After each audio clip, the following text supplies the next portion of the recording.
Bien, pues en primer lugar va a intervenir don Alejandro Vián Ibáñez, es magistrado especialista de la jurisdicción de menores, actualmente y desde el año 2006, titular del Juzgado de Menores número 1 de Sevilla, tras ejercer como juez en la jurisdicción civil y penal de adultos, con destinos en el Vendrell, Tarragona y Donostia. Ha participado como ponente en numerosas jornadas relacionadas con la jurisdicción penal del menor y particularmente interesante me ha parecido una ponencia en la que podéis encontrar en Internet relativa a la problemática de la duplicidad de enjuiciamiento en procesos con menores y mayores encausados. Un tema muy interesante de verdad y que os la recomiendo. Cuando quiera, don Alejandro.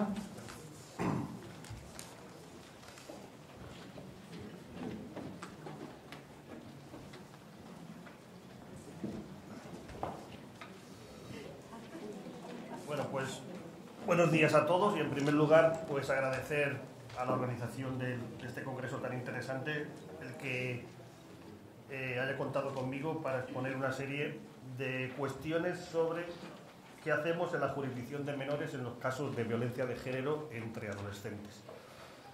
Es verdad que el título genérico de la ponencia o de la mesa redonda es lagunas jurídicas, pero lo cierto es que lagunas jurídicas hay más bien pocas. Lo que hay más bien son problemas a resolver, pero lagunas jurídicas como tales hay pocas. Lo primero que quiero decir es que puede resultar una paradoja, pero en un congreso donde se está analizando la violencia de género entre adolescentes, he de decir que actualmente, desde el punto de vista cuantitativo o estadístico, no constituye para nosotros, para los jueces de menores, ni para la jurisdicción de menores en general, ni mucho menos la principal preocupación. Nada que ver el volumen de asuntos de violencia de género que existe en la jurisdicción de menores con la jurisdicción de adultos. La jurisdicción de adultos es muchísimo mayor que el de menores. Y nada que ver tampoco la jurisdicción de menores o los casos de violencia de género entre menores en la jurisdicción de menores con un caso que sí es más problemático, que es la violencia intrafamiliar, es decir, la ejercida por los hijos sobre los padres. Eso sí es problemático, ¿vale? Es cierto que no existen datos estadísticos fiables a nivel nacional sobre los casos específicos de violencia de género entre adolescentes que se tramitan en los juzgados de menores, ¿vale? Las estadísticas no están bien hechas y por lo tanto no existen datos que sean fiables. Yo lo que he hecho ha sido coger los datos de mi juzgado, ¿vale? Que es un juzgado que, como sabéis, pertenece a una provincia importante de España y además a nivel provincial, no solo Sevilla capital, sino engloba la jurisdicción toda la provincia de Sevilla. Así, por ejemplo, para que os hagáis una idea, en el 2011, de 257 sentencias en total que hizo el juzgado, solo una fue de violencia de género entre adolescentes y además fue absolutoria por falta de pruebas. ¿Vale? Frente a eso, hubo 24 casos de violencia intrafamiliar, 24 sentencias. ¿Vale? En el 2012, de 259 sentencias que hizo el juzgado en todo el año, hubo 5 casos de violencia de género entre adolescentes. Una fue absolutoria por falta de pruebas, otra se impuso al menor una libertad vigilada con alejamiento, en la otra una libertad vigilada con obligación de someterse a tratamiento psicológico, en la otra se impuso al menor autor una libertad vigilada con tratamiento de deshabituación del consumo de sustancias tóxicas o estupefacientes, y en la otra fue un internamiento en un centro de reforma en régimen semiabierto, que además se acordó la suspensión del fallo con condición de que el menor cumpliera libertad vigilada más alejamiento. Frente a estos 5 casos de violencia de género, entendida como tal, hubo 32 casos de violencia intrafamiliar. ¿Vale?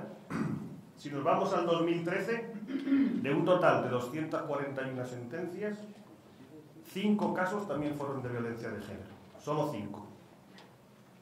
Una fue absolutoria por falta de pruebas, 2 fueron libertad vigilada con alejamiento, una se impuso en la sentencia tareas socioeducativas con alejamiento y la otra, la más grave, fue un internamiento en un centro de reforma en régimen semiabierto más alejamiento. ¿Vale? Frente a ello hubo 16 casos de violencia intrafamiliar.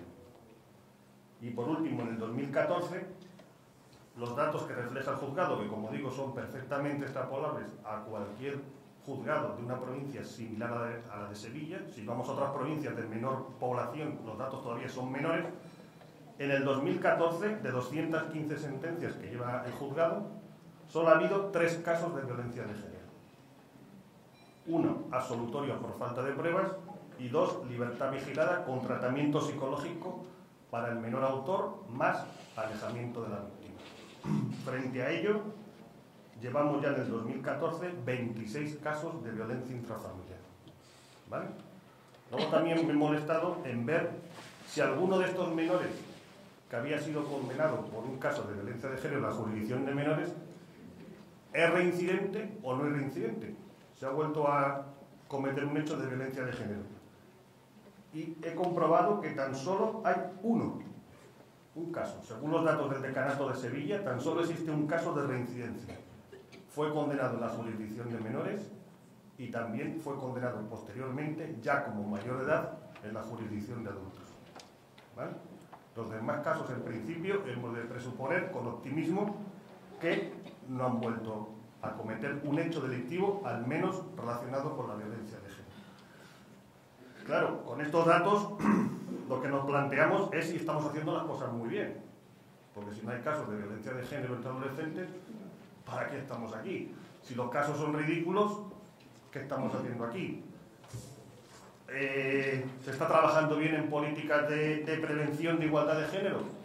Pues seguramente sí, porque la estadística refleja eso. ¿Están cambiando los valores de los menores?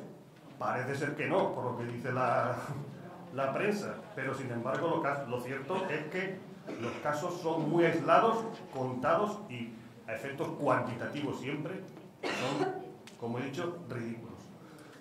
Ahora, existe también otra opción, que es coger una visión no tan optimista, sin ser alarmante, un poco más pesimista, donde influyen 3 factores. Por ejemplo, ¿existe violencia de género oculta entre adolescentes? Es decir, existen casos de violencia de género entre adolescentes que realmente no llegan a Fiscalía de Menores porque no se denuncian, con lo cual los casos existen, pero no se judicializan. Es posible, perfectamente posible. ¿Por qué? Pues tener en cuenta que estamos hablando de una víctima que por regla general también es menor de edad, porque también puede ser mayor de edad y el presunto autor menor de edad. Entonces aquí existe, por ejemplo, unos factores que pueden inducir a la víctima a no denunciar. Por ejemplo, la vergüenza, el temor a denunciar, el control emocional que puede ejercer el autor, aunque sea menor de edad, sobre la víctima. Existen los miedos e inseguridades propios de la víctima, que es menor de edad. ¿Qué dirán si se enteran en mi casa? ¿Qué dirán si se entera mi pandilla o mi grupo de amigos de que soy víctima de violencia de género por parte de mi novio? También puede intervenir otro factor, que es menor de edad, por lo tanto tiene inexperiencia. No conoce cuáles son los mecanismos, los recursos, los sistemas que tiene las instituciones a los cuales puede acogerse. Y luego existe otro factor fundamental también para esta posible violencia de género oculta, que es el estrés emocional. El someter a una víctima menor de edad de violencia de género o incluso mayor de edad a un proceso judicial. La jurisdicción de menores es una jurisdicción penal, es un proceso judicial, igual que el de mayores, lo que pasa que con una serie de especialidades. Existe estrés emocional para acudir a denunciar a la policía. Posteriormente tienes que ir a Fiscalía de Menores a ratificar la denuncia y posteriormente tienes que ir a un juicio, a una audiencia, como se llama en la jurisdicción de menores. ¿Todo ello qué conlleva? Pues conlleva un proceso de estrés emocional o lo que se denomina victimización secundaria. Entonces, puede ser que la víctima, la menor de edad, incluso aconsejada por sus padres, diga, pues para esto yo no denuncio. ¿Vale? Luego existe otro factor también para que se puede tomar en consideración, que puede ser también objeto de debate, que es no se denuncian porque existe una cierta creencia, es errónea, pero generalizada, de que como el agresor es menor de edad, ¿para qué vamos a denunciar? No le va a pasar nada, es menor, la jurisdicción de menores no vale para nada, le van a poner una amonestación, una prestación de servicios en beneficio de la comunidad, Para eso me ahorro todos los trámites, mi hija no sufre y el asunto nunca llega a judicializarse, ¿vale? Y luego hay otra cuestión, que si vemos las estadísticas que os he dicho, es verdad, no existe estadísticamente violencia de género entre adolescentes, pero sí existe otro nuevo tipo de violencia de género, que es la violencia de género que ejercen los hijos sobre sus madres. De todos los datos que os he dado, lo he computado y el 80% de los casos de violencia intrafamiliar fueron ejercidas por menores, varones y mujeres, sobre sus madres, no sobre sus padres, sobre las madres. Por lo tanto, aquí sí hay otro problema de violencia de género, no la clásica, tal cual entendida, entre relaciones de noviazgo o relaciones sentimentales, sino la violencia que se ejerce por los hijos sobre las madres fundamentalmente. También sobre los padres, pero básicamente sobre las madres. ¿Vale? Lo que sí os he de decir que no es cierto que la jurisdicción de menores no valga para nada. Al revés. La jurisdicción de menores tiene mecanismos, tiene recursos suficientes, tiene medidas en materia de violencia de género que dan respuesta no solo a la víctima, sino lo que a nosotros nos interesa. A nosotros nos interesa la víctima, totalmente, como a todas las jurisdicciones, pero nos interesa un sujeto muy importante, que es el autor del hecho delictivo. Nosotros miramos por la víctima, pero miramos también por una persona, que es por el autor del hecho delictivo. ¿Vale? Teniendo en cuenta esto, no debéis olvidar lo que os dije al principio. La jurisdicción de menores es jurisdicción penal. Por lo tanto, el presunto autor de un hecho delictivo, un menor de edad, ha de ser siempre mayor de 14 años y menor de 18 años. Si es menor de 14 años, carece de responsabilidad penal. Si es mayor de 18 años, ya no interviene la jurisdicción de menores, sino que interviene la jurisdicción de adultos, los órganos judiciales propios de la jurisdicción de adultos. Por lo tanto, siempre el presunto autor, el autor, tiene que ser mayor de 14 y menor de 18. Y en la jurisdicción de menores existe una regla de oro fundamental que se aplica también, por supuesto, no solo a todos los delitos, sino también a los delitos relacionados con la violencia de género. Y es que el menor de edad nunca puede ser de peor condición que el mayor de edad. Por lo tanto, como es jurisdicción penal, el menor de edad, autor de un hecho delictivo relacionado con la violencia de género, goza de todos los derechos fundamentales propios de un adulto. ¿Vale? Presunción de inocencia, indubio pro reo, derecho a la asistencia letrada, derecho a no declarar contra sí mismo, derecho a no confesarse culpable y principio de proporcionalidad. Se te declara autor de un hecho delictivo relacionado con la violencia de género, pero no se te puede imponer cualquier medida, sino una medida que sea proporcional no solo a la gravedad de los hechos que has cometido, sino también a tus circunstancias personales, sociales y familiares. ¿Vale? La víctima en la jurisdicción de menores, por regla general, es una mujer también menor de edad, entre 14 y 18. Pero también se han dado casos de supuestos en los cuales el menor era menor de edad, pero la víctima no. La víctima ya había alcanzado la mayoría de edad.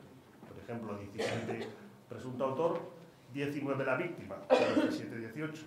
¿Vale? No cabe duda tampoco que en la jurisdicción de menores las relaciones sentimentales entre adolescentes merecen la tutela penal reforzada que tiene en la jurisdicción de adultos. Ya se ha superado las viejas teorías jurisprudenciales de que decían no, porque una relación sentimental o afectiva entre adolescentes no es la misma que la relación afectiva o sentimental que existe entre adultos. Evidentemente, no es lo mismo. Estamos de acuerdo, ¿no?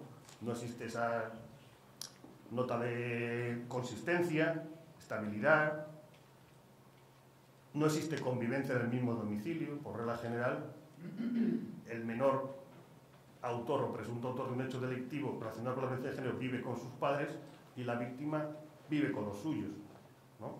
Pero sin embargo, como os digo, la jurisprudencia ya está sentada en el sentido de que también las relaciones de violencia de género entre adolescentes merecen esa tutela penal reforzada y por lo tanto se aplican los mismos tipos penales, los mismos delitos previstos en la jurisdicción de adultos.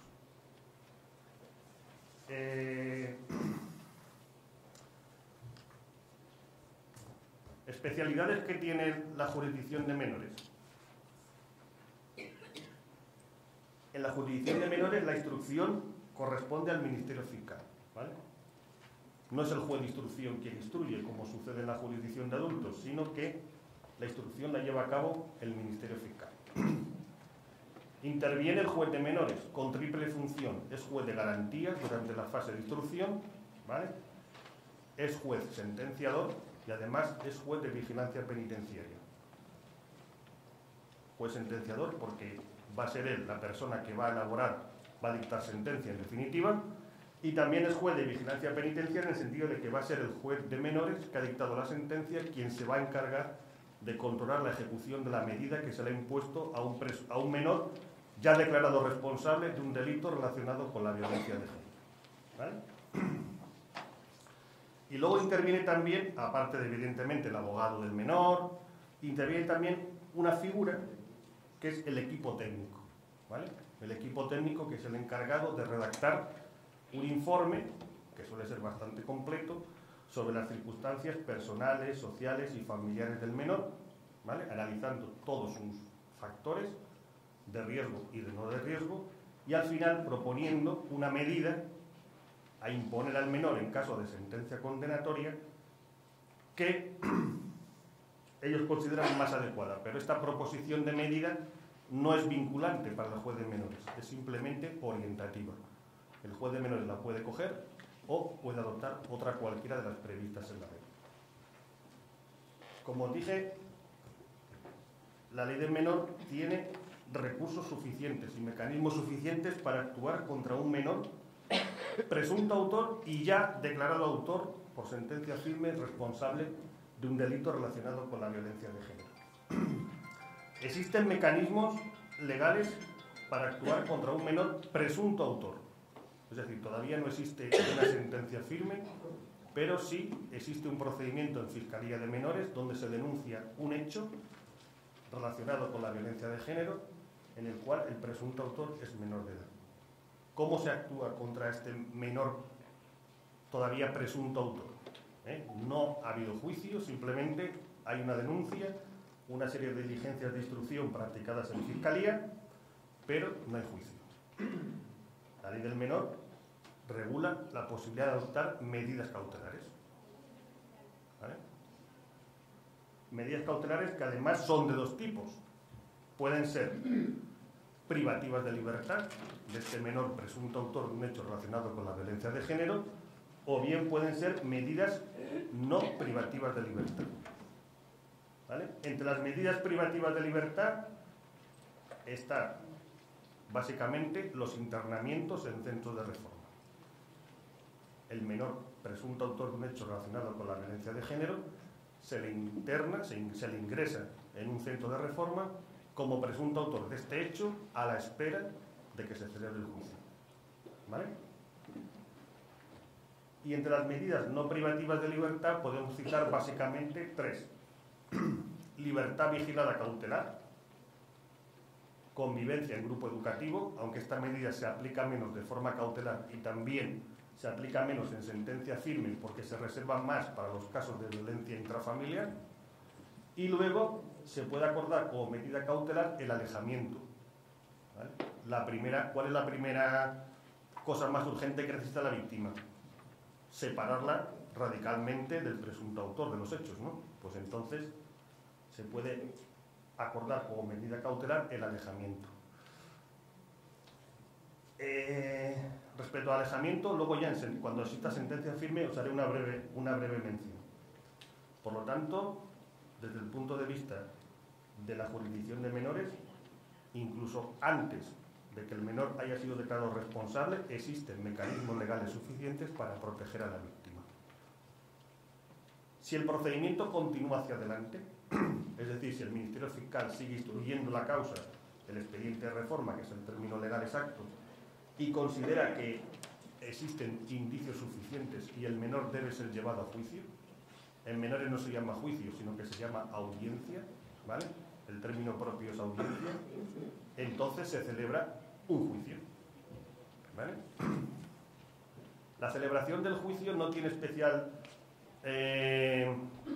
características respecto a la jurisdicción de mayores, pero sí os quiero resaltar dos cosas. Primero, que necesariamente debe estar en el acto del juicio el representante del equipo técnico, ¿vale? Y luego una cosa muy importante, que es la necesidad, en la inmensa mayoría de los casos, de los pocos casos que hay, pero en casi todos se acuerdan, la necesidad de adoptar medidas de protección de la víctima, para que la víctima declare en el acto del juicio en condiciones aptas de serenidad y de tranquilidad. Ya de por sí he pasado por todo un proceso judicial, aunque sea en la jurisdicción de menores, pero es un proceso judicial. Ya he denunciado, ya he vuelto a Fiscalía de Menores, ya me he ratificado en mi denuncia, ¿vale? Ahora encima me tengo que enfrentar ya en un juicio, en una audiencia, al presunto autor. Por lo tanto, vamos a intentar al menos que mi declaración sea lo más serena, lo más tranquila posible. Entonces, como digo, en la inmensa mayoría de los casos, hay veces que no, hay veces que la víctima dice: no quiero ningún tipo de protección, quiero declarar directamente. Entonces, pues declarar directamente. Pero en otros casos, la inmensa mayoría es que no. Entonces, lo que se hace es evitar la confrontación visual con el menor. ¿Cómo? De una forma muy clásica. Uso de mamparas u otros artificios. Los medios no dan para más, ¿sabes? O bien, también en algunos casos, la utilización de un sistema de videoconferencia, ¿vale? Pero en todo caso, estas dos medidas se adoptan, o una o la otra, para por lo menos intentar moderar el efecto de victimización secundaria, ¿vale? ¿Cuáles son las pruebas? Las pruebas que el juez de menores toma en consideración para decidir si un menor es responsable o no es responsable de un hecho delictivo relacionado con la violencia de género. Pues básicamente son tres.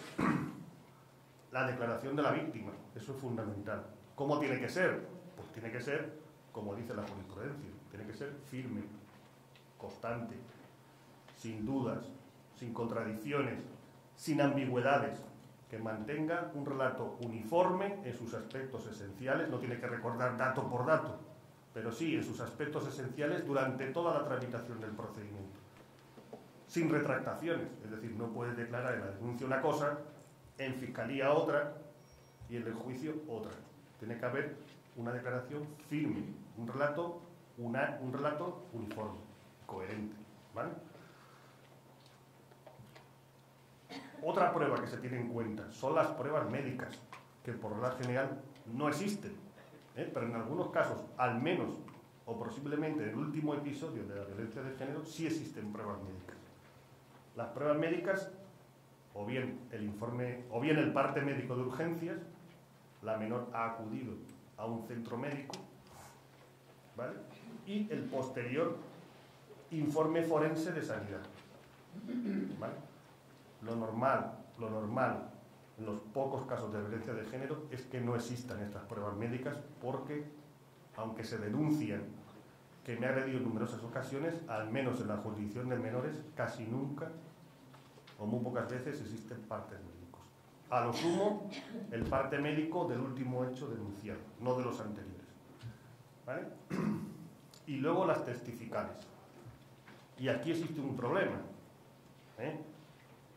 que es que los testigos, por regla general, suelen ser amigos de los dos implicados. Son amigos tanto del presunto autor como de la víctima. Forman parte de la misma pandilla, ¿vale? Entonces se les pone en un compromiso. Tengo que declarar a favor o en contra de dos personas que son amigas mías porque he estado durante un tiempo viviendo. O también existe el otro problema, y es que voy a ir a saco a por esta persona porque realmente mi amiga es ella, pero no él. O al revés, mi amigo realmente es el presunto autor y no la víctima. Entonces, las declaraciones testificales en la jurisdicción de menores, teniendo en cuenta cómo declaran además los menores, que es una cosa muy particular. Sus declaraciones testificales no son como las de un adulto. Hay que valorarlas de una forma un poco sui generis. ¿Vale? Se expresan de una manera, no tienen una visión del tiempo, del espacio, no saben tampoco, ¿sabes? Eso es una cuestión muy importante. Por lo tanto, lo fundamental son declaración de la víctima y pruebas médicas. Si existen pruebas testificales contundentes, que no es el caso, pues perfecto, pero por regla general las declaraciones testificales de los menores presentan esos problemas que os he dicho. Ya para no alargarme más, se ha celebrado el juicio y el juez comprueba, o se declara la sentencia, que existen pruebas suficientes para condenar al autor, al menor, por un hecho relacionado con la violencia de género. Pues aquí, de nuevo, la jurisdicción de menores cuenta con recursos suficientes, tanto para la víctima como para el menor autor, ¿vale? La jurisdicción de menores tiene un objetivo fundamental, que es recuperar al menor autor de un hecho delictivo y, por lo tanto, como no puede ser menos, también recuperar socialmente al menor autor de un hecho delictivo relacionado con la violencia de género, ¿vale? ¿Cuáles son estas medidas judiciales? Pues, para los casos más graves de violencia de género, los internamientos en centros de reforma, en sus distintas modalidades. Existen internamientos terapéuticos porque el menor autor del hecho delictivo presente un problema de salud mental o presente un problema de consumo de sustancias estupefacientes, ¿vale? Los internamientos en un centro de reforma en régimen cerrado, que es el sistema más parecido, para que lo entendáis y abreviando, más parecido a lo que es la prisión en la jurisdicción de adultos. El internamiento en régimen semiabierto y el internamiento en régimen abierto. Importante, y así se hace, es que los internamientos, los menores sean sometidos a un programa educativo específico que prevenga la repetición de actos violentos relacionados con la violencia de género. Existen estos programas y realmente surten efecto y se aplican a los menores. Si el hecho delictivo cometido es un delito relacionado con la violencia de género, pero no tiene la nota de gravedad suficiente como para acordar una medida de privación de libertad del menor, la ley del menor vuelve a contar con recursos suficientes para actuar sobre el menor con una intervención educativa sancionadora, pero educativa, y sobre la víctima, ¿vale? ¿Qué medidas se aplican en este caso? La fundamental que se aplica es la libertad vigilada, ¿vale? La libertad vigilada, que el menor es sometido a un programa donde se trabajan sus carencias educativas, formativas y laborales. Pero como es un hecho relacionado con la violencia de género, lo normal es que la libertad vigilada vaya acompañada de una serie de reglas de conducta.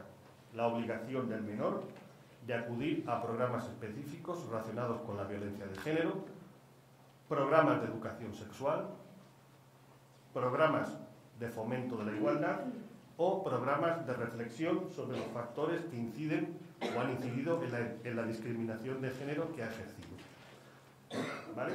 También esta libertad vigilada va acompañada, si el menor autor de un hecho delictivo relacionado con la violencia de género lo necesita, de la obligación de asistir a tratamiento psicológico, ¿vale?, que se actúe psicológicamente sobre el menor, o bien a un tratamiento de deshabituación del consumo de sustancias tóxicas o estupefacientes, ¿vale? La libertad vigilada, lo que se suele hacer es imponer al menor libertad vigilada con estas reglas de conducta que os he dicho, y la otra medida, la de protección de la víctima, alejamiento, medida de alejamiento, ¿vale? Otra medida que se suele imponer en medio abierto son las tareas socioeducativas, ¿vale?, siempre y cuando los hechos de la violencia de género no tengan especial gravedad, ¿vale? En este caso, lo que se trabaja con el menor es el control de impulsos o bien la resolución adecuada o pacífica de conflictos. Se impone medida de tareas socioeducativas más alejamiento para proteger a la víctima. Y luego está la medida de alejamiento, la que comenté. Se puede imponer cautelarmente o bien en sentencia judicial firme. ¿Cuál es el problema que tiene la medida de alejamiento y por qué casi nunca se pone de forma autónoma? Es que el alejamiento no tiene contenido educativo. Es simplemente una medida, contenido educativo para el menor, ¿vale?, autor. Es simplemente no te puedes acercar a la víctima. pero no tienen mayor contenido educativo. Entonces lo que se hace en la práctica en los juzgados es acordar el alejamiento, pero siempre que vaya acompañado de otra medida. Como os he dicho, libertad vigilada o bien tareas socioeducativas. ¿Vale? Y ya para terminar, para no extenderme más, sí quería hacer referencia a una cosa que sí es específica de la jurisdicción de menores, que es la responsabilidad civil. ¿Vale? La responsabilidad civil supone, por ejemplo, el supuesto de que la víctima de violencia de género, por un hecho delictivo cometido por un menor, ha sufrido lesiones físicas. Existen partes médicos, existen partes forenses que así lo acreditan. Ha precisado unos días de curación de esas lesiones, ha sufrido probablemente secuelas físicas, pero también ha podido sufrir lesiones psicológicas o un daño moral que quiere reclamar legítimamente en el procedimiento de la jurisdicción de menores. Pues también la jurisdicción de menores da respuesta a esta cuestión y además lo hace de forma reforzada respecto a la jurisdicción de adultos. En la jurisdicción de adultos el responsable civil es el que ha cometido el hecho delictivo, nadie más, ¿vale? En la jurisdicción de menores no. El responsable, quien debe pagar el dinero, es el menor y sus padres, de forma conjunta y solidaria, ¿vale? Y además es una responsabilidad objetiva, ¿eh? Nunca se puede excluir. Los padres siempre tienen que pagar, aunque sí se puede moderar. ¿Cuándo se puede moderar? Cuando los padres prueben, además a ellos les corresponde la carga de la prueba, que no han favorecido la conducta delictiva de sus hijos con dolo o negligencia grave.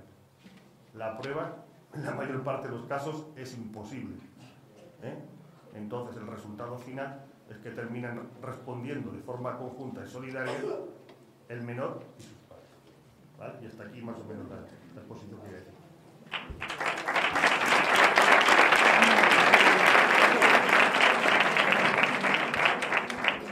Bueno, yo creo que ha sido...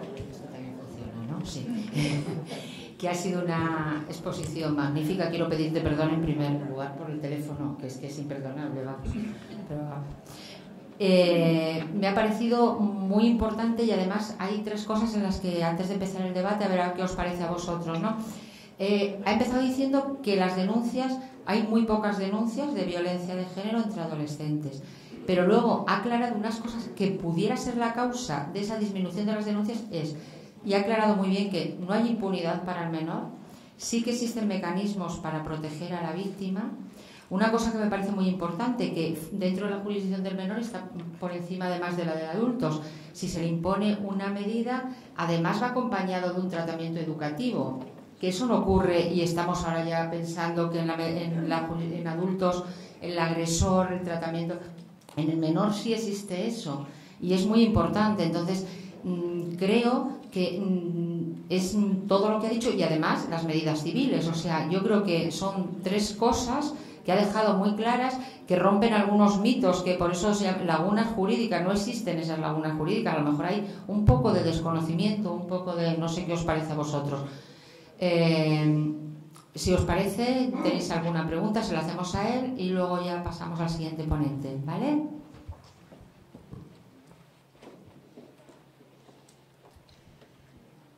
Buenos días. Bueno, yo quisiera felicitar al ponente porque ha estado muy interesante y muy revelador los datos que nos ha aportado de la sentencia de los juzgados de menores en Sevilla y provincia. Sí, de su juzgado. Pero yo creo que se puede extrapolar exactamente a otro juzgado. Y es desolador comprobar cómo, por ejemplo, ha comentado que en el año 2011, de 257 sentencias, solamente hay una de violencia de género en adolescentes. Hubiera sido muy interesante... ¿Desolador o alentador?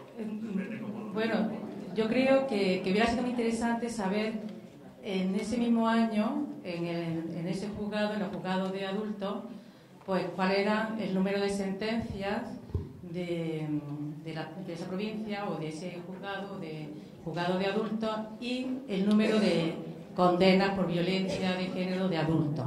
Pero sin tener ese dato, yo creo que sí nos dice el sentido común que es imposible que una persona, cuando cumple la mayoría de edad, ¿no? Adquiere la mayoría de edad desde el día de su cumpleaños feliz y se vuelve agresor.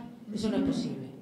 No es posible que de repente ya tengamos una estadística muy elevada en la jurisdicción de adultos, ¿no? Entonces, aquí sí hay un problema. Hay un problema, puesto que lo ha además señalado, ¿no?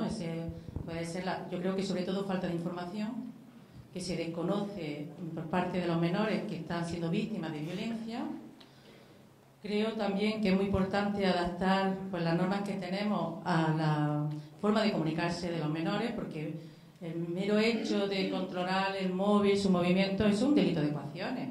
Eso se está aplicando así y eso es violencia psíquica, ¿no? Por tanto, habría que, yo creo que hay un problema evidente, porque no puede ser que no haya esa sentencia en el ámbito de menores y después se incremente de una forma muy gradual, ¿no?, en jurisdicción de adultos. Por eso ahí habrá que buscar normas específicas. ¿Qué ocurre con la orden de alejamiento, con la medida de seguridad de alejamiento del menor cuando comparten el mismo colegio? ¿Quién se va? ¿Se va la chica? ¿A él lo expulsan del colegio? ¿Cómo se materializa eso, no? Porque es que además, si no, aunque resolvamos el tema de la violencia de género, se condena a esa persona, pues vamos a entrar en un delito de bullying, ¿no? De acoso escolar, cuando se queden en el mismo colegio.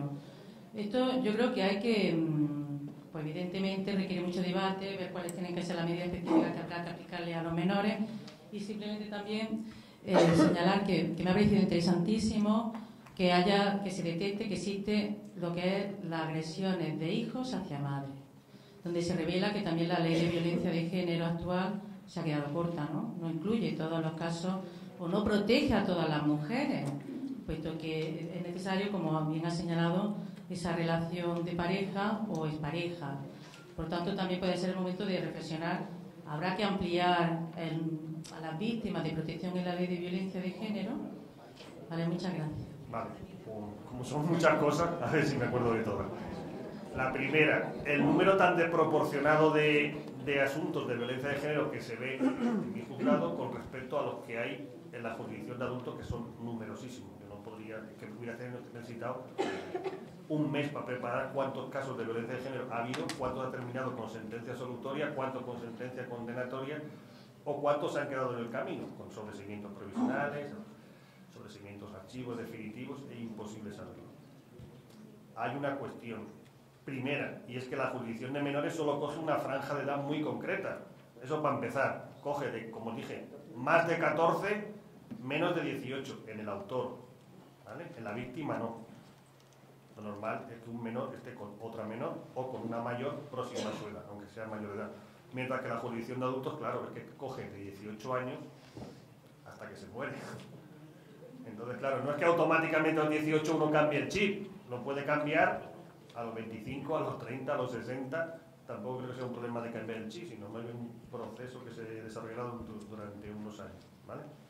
Por lo tanto, eso puede explicar un poco la diferencia tan abismal de asuntos, aparte de otros factores que, como he señalado, violencia oculta o bien creencia errónea, pero generalizada, no solo el delito de violencia de género, sino en otros muchos delitos, de que la jurisdicción de menores no sirve para nada. ¿Para qué vamos a ir a un proceso de menores? Para que, como dice el refrán, los pies fríos y la cabeza caliente, ¿no? O algo así. Para perder el tiempo, para que al final no se haga nada con el menor, para que se le imponga una mínima medida, el asunto queda en casa, queda cerrado, queda zanjado y se acabó el asunto. Luego, otra cosa que me has planteado es el caso de menor autor, el alejamiento, ¿vale? El alejamiento es la única medida que no ejecuta como tal técnicos de la Dirección General de Justicia Juvenil, que son los que ejecutan las medidas, ¿vale? La libertad vigilada, las tareas socioeducativas, se designa un técnico que pertenece a la Junta de Andalucía, que es el encargado de elaborar el programa, lo que el chico tiene que hacer, ¿vale? Y quien remite los informes periódicos sobre si está cumpliendo o no está cumpliendo con la libertad vigilada, ¿vale? En el alejamiento, quien vigila eso es como en mayores, son las fuerzas y cuerpos de seguridad del Estado, ¿vale? El mecanismo es el mismo, de notificación. Se liban los oficios correspondientes a las fuerzas y cuerpos de seguridad y se dice: este menor no puede aproximarse a menos de 100, 200, 300 metros con esta persona, porque es víctima probable o ya víctima segura declarada en sentencia firme de un hecho de violencia de género, y tampoco puede comunicarse con ella por cualquier medio o procedimiento. Si los dos van al mismo colegio, tampoco existe mucho problema, ¿vale? La víctima se queda en el colegio, igual la víctima ya se ha cambiado de colegio, que también puede pasar antes de denunciar, pero si sigue en el mismo colegio no hay ningún problema. La víctima se queda en el colegio y el autor, cautelar o ya por sentencia firme, se marcha a otro colegio, se pide una plaza a la dirección general y se le cambia de colegio. No tiene mayor problema, ¿eh? Si además el autor tiene 14, 15 o 16, está en edad de enseñanza obligatoria, por lo tanto además es que existe obligación de trasladarlo a otro colegio. No es problemático. No sé si me has hecho alguna pregunta más. Me parece que debería de ampliarse el concepto de la protección dentro de la ley de género a otra situación. Sí, se podría, siempre y cuando el menor se quede en la jurisdicción de menores. Ojo, eso es muy importante. No existe ningún problema en que se considere como un caso de violencia de género el maltrato que se ejerce sobre las madres. Es que en realidad se aplican los mismos tipos penales, ¿eh? Lo que no se puede hacer... Bueno, es que también es complicado. Cuando una madre denuncia ya en Fiscalía de Menores es porque ya ha aguantado todo lo que tenía que aguantar, es que ya va entregada. Quiero decir, va a declarar porque ya no le queda más remedio, porque si de por sí la víctima de violencia de género clásico, la relación de noviazgo sentimental, lo normal es que haya aguantado, desgraciadamente, previas agresiones o previo control psíquico, emocional, o todos los supuestos que se pueden ejercer. En el caso de las madres todavía ese aguante es mucho mayor. Ya cuando la madre va a denunciar, ya porque no tiene otra solución, ya está completamente desesperada. Pero vamos, sí, se puede considerar un caso de violencia de género siempre y cuando el menor autor de los hechos se quede en la jurisdicción de menores. Por supuesto, si se va a violencia de género en adultos, no, rotundamente no.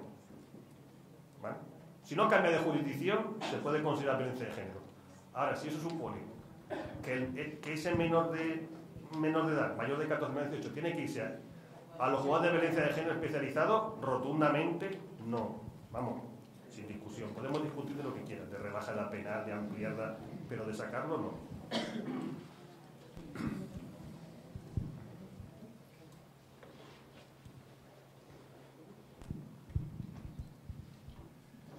Buenos días.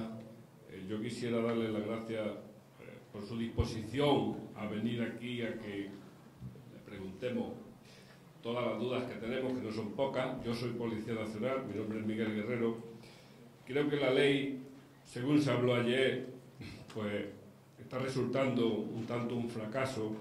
Posiblemente la ley sea fantástica, pero las herramientas reales con las que dispone la sociedad no tienen los recursos necesarios, puesto que el resultado no es el mejor, ¿no?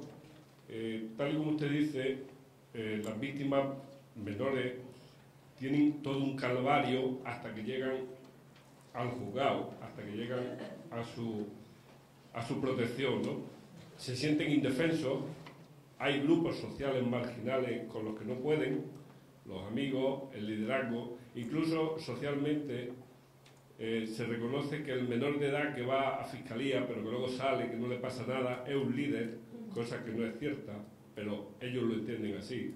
Con lo cual creo que el mensaje que estamos vendiendo no es el adecuado. Creo que haría falta que la ley fuera totalmente inmediata y contundente para que entendieran el mensaje. Violencia en menores hay muchísimas, pero no llega, no puede llegar porque se tapan unos a otros, porque tienen miedo a que las herramientas llegan tarde. Y hay una cosa que me ha llamado la atención, que usted dice que una forma de denunciar los datos es el parte médico, el informe forense, la declaración del menor, para la cual ha pasado todo un largo tiempo, y no ha hecho usted alusión al atestado policial, que es una de las primeras y más inmediatas causas cuando hay un problema entre menores, hay un problema entre progenitores y menores, y yo no tengo los recursos y no tengo el protocolo de actuación que me permite ser implacable en esa acción. Me gustaría, a ver si nos pudiera aclarar algo, porque yo particularmente trabajo con menores y me gustaría ser muy positivo a la hora de mi trabajo y hacer las cosas muy bien, pero me veo bastante indefenso con la ley en la mano. Gracias. Vale. Cuando ha dicho que la ley es mala o que no funciona, ¿a cuál se refiere? ¿A la ley de violencia de género o a la ley del menor? La ley de violencia de género incluida en la ley del menor. Bueno, la ley del menor es una cosa, la ley de violencia de género es otra completamente La distinta. violencia de género en el menor, Sí, ¿vale? Podemos conexionarla con la violencia de género. sí, sí. Manifiestamente mejorable es la ley del menor, pero no la ley del menor. Manifiestamente mejorable es el Código Civil, el Código Penal, la ley del suelo, la ley de contratación pública. Todo es manifiestamente mejorable en este país y en otros muchos también, claro. Evidentemente. Que existe violencia oculta, ya lo he dicho, y usted posiblemente lo sepa más que yo todavía. No es cierto lo que dice, que el menor sale de la Fiscalía de Menores sin hacerle nada. No es cierto. Algo se le hace. Se le impone una medida cautelar, o por lo menos se le dice, ojo, que esto es un procedimiento judicial. ¿Vale? Lo cierto, la prueba que he dicho es que da resultados. Solo he visto un caso de reincidencia. ¿Vale? Posiblemente haya más, pero solo he visto un caso de reincidencia. Y luego la otra cuestión es el atestado policial, ¿vale? Aquí en menores no existe ninguna otra... Existen las mismas reglas de valoración de la prueba que existe en la jurisdicción de adultos. El atestado policial, ¿qué valor tiene? Es una denuncia. Tiene el valor de denuncia, por lo tanto se le da ese valor, el de denuncia. ¿Qué puede suceder? Puede suceder que la menor, por ejemplo, se acoja a su derecho a no declarar. La menor víctima, el 416 de la Ley de Enjuiciamiento Criminal, se puede aplicar perfectamente. Y los policías, como es lógico, llegan a posteriori de los hechos. ¿Vale? ¿Y qué ven? Pues pueden ver a una menor que tiene el ojo sangrando, la ceja partida. Y existe un parte médico, ¿vale? Que dice que la menor presenta herida incisa en la ceja del ojo izquierdo. Y existe un informe médico forense que lo dice, que esta menor presenta esto. ¿Qué ocurre? Que es que la menor no ha declarado. En el acto del juicio no ha declarado. Se ha acogido a su derecho a no declarar. El menor ha negado los hechos. ¿Vale? ¿Qué prueba lo que dice el policía? El policía lo único que prueba no es el autor, no es quién ha sido el autor. Lo que prueba es que esa menor tiene la ceja abierta. ¿Qué prueban los partes médicos? Efectivamente, esa menor tiene la ceja abierta. ¿Pero prueba algo sobre quién la causó las lesiones?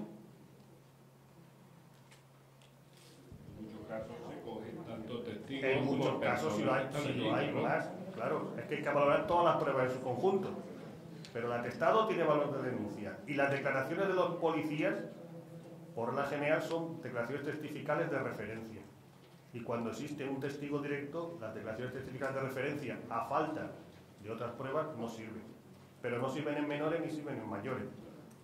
Las reglas de valoración de la prueba son idénticas en las dos jurisdicciones. Luego la cuestión de medios, pues sí, totalmente de acuerdo con usted. Cuanto más medios, mejor. Es que esa pregunta y sería la última. Luego, al final, intervienen los siguientes ponentes para que les den su tiempo y después hacemos todas las que queden en el tintero, ¿de acuerdo?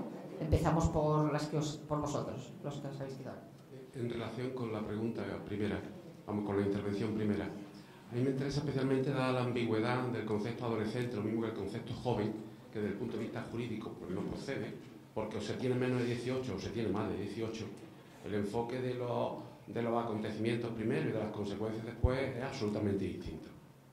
Dicho esto, y restringiéndome al ámbito de los centros educativos de enseñanza obligatoria, o bachillerato, o ciclos formativos, a mí no me consta que eso sea tan fácil, lo que usted ha dicho de inmediatamente se procede a que la víctima se pueda quedar en su centro e inmediatamente se procede a que salga el denunciado, ni cautelarmente. Y si la denuncia se produce como, yo creo que todos los que estamos aquí intuimos, y seguramente usted conozca, como consecuencia de una presión ejercida, superando miedos familiares, personales, etcétera, situaciones de acoso, Hombre, a mí la falta de rapidez en la contundencia y en la firmeza de una decisión cautelar que proteja no tanto al menor autor, porque, como usted ha dicho de forma taxativa, el objetivo de la ley es la recuperación del menor autor. Pero cuando la víctima es menor, eso está permanentemente en el olvido. Entonces, poniendo el foco sobre ella, la agilidad en la tramitación de denuncia, medida cautelar automática de alejamiento del centro, porque si no la convivencia va a ser imposible, a mí no me consta que se produzca así. Salvo que usted me corrija, tenga más información o pueda... Respecto de la inmediatez, denuncia, medida cautelar, sí, sería lo aconsejable, pero ya advertí también, advertí que la jurisdicción de menores es una jurisdicción penal, que no se puede hacer lo que uno quiera. Hay una denuncia, pues te alejo. No. Tiene que haber indicios racionales de que ese hecho se ha cometido presuntamente. Tiene que haber una comparecencia. Tiene que solicitar el Ministerio Fiscal que se acuerde esa medida cautelar. El juez de menores de oficio no puede acordarla, ¿vale? Tiene que ser a petición del Ministerio Fiscal, ¿vale? Y siempre no sobre la base de la denuncia, sobre la base de la denuncia ratificada en Fiscalía y que presente indiciariamente unos visos de que es creíble, que es posible, que es factible, que es coherente, indiciariamente, no con prueba plena, pero sí indiciariamente, ¿vale? Por lo tanto, ya, claro, la inmediatez, pero es que el concepto de justicia y rapidez nunca han estado unidos ni nunca lo estarán, porque es imposible, ¿vale? Que la víctima es la gran olvidada de la jurisdicción, no solo de menores, también de mayores, eso no es ninguna especialidad de menores, ¿vale? Lo que sí le digo es que si se ha acordado la medida cautelar, si se ha acordado, ¿vale? El cumplimiento es rápido, inmediato y efectivo. No recuerdo ahora ningún caso en concreto, no lo recuerdo, pero sí recuerdo un caso de una agresión a un profesor donde el alejamiento, evidentemente el profesor se quedó en su puesto de trabajo y el menor fue automáticamente expulsado del centro. Expulsado no solo por normas internas de comportamiento del centro, sino porque se acordó una medida de alejamiento, la prohibición del menor de acercarse al profesor, y automáticamente tenía plaza al día siguiente en otro colegio. ¿Vale? Bueno, muchas gracias, don